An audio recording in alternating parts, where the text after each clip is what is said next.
नमस्कार दोस्तों, कैसे हो आप सब। आशा करती हूँ आप लोग ठीक होंगे। आज सुनाएंगे आप सभी को प्यारा सा सोहर गीत।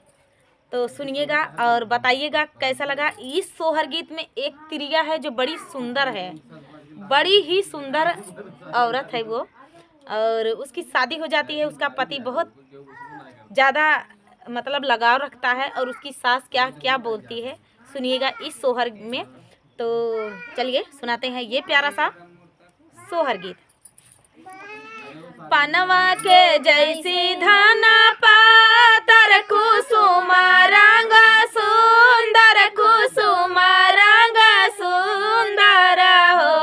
राजा झपटी बखरिया में आवैता धाना के निहाराई हो।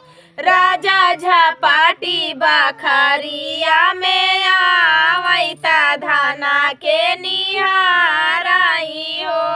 दुआर से उठली है सासु त बेटा से राजा करई, बेटा से राजा करई हो। बेटा का कर ब्या सुंदर रानिया वाला लाना नाही होई हाई हो। बेटा का कर ब्या सुंदर रानिया वाला लाना नाही होई हाई हो। नाही भाई कौला लानावा बियाहवा दूसर करबई, बियाहवा दूसर करबई हो। बेटा दूसरी के होई है लाला नावा महलिया उठाई सोहरा हो। बेटा दूसरी के होई है लाला नावा महलिया उठाई सोहरा हो। इतनी बचना सुनाई बेटा ता माया से राजा करई, माया से राजा करई हो। माया काहे करबू दूसरा बियाहवा, ये नाही हमारी रानी आए लो। ए नाही हमारी रानी आए, नाही हमारी रानी आई हो। माया काहे करबू दूसरा बियाहवा, ये नाही हमारी रानी आए, नहीं हमारी रानी आई हो। माया माया नाही करबई दूसरा बियाहवा, ये नहीं कालाई के रहबई, ये नहीं कालाई के रहबई। इतनी बचना सुनई रानिया ता शिवा के मनावा, शिवा के मनावई लगी हो। शिवा सातौ जना महामा पायौ तया पान साजना बिना हो। शिवजी सातौ जना महम का दिहला तया पान साजना बिना हो। इतनी बचना सुनई पियावा ता सूरज मनावई लागे, सूरज मनावई हो। सूरज उदय देता ये कैला नावा बाजनिया नमवा छूटताई हो।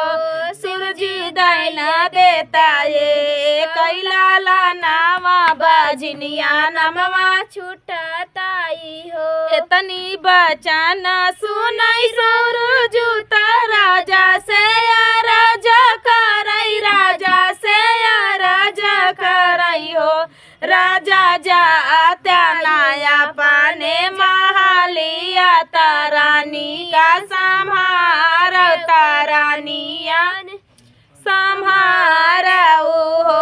राजा चला जात्या पाने महलिया तारानी के संहार, तारानी का संहार हो।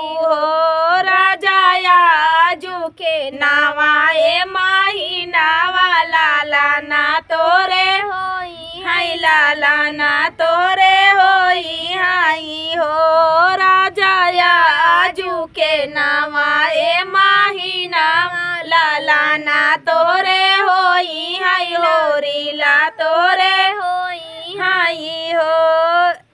राजा रानी संग खुश तू रहा बाजिनिया नमवा छूटी है बाजिनिया नमवा छूटी हाई हो त सबेरे पाव फाटैत होरीला जनम भये होरीला जनम भये हो बनी बाजै लागे आंगने बधाइया उठना लागे सोहरा हो बहनी बाजै लागे आंगने बधाइया उठना लागे सोहरा हो।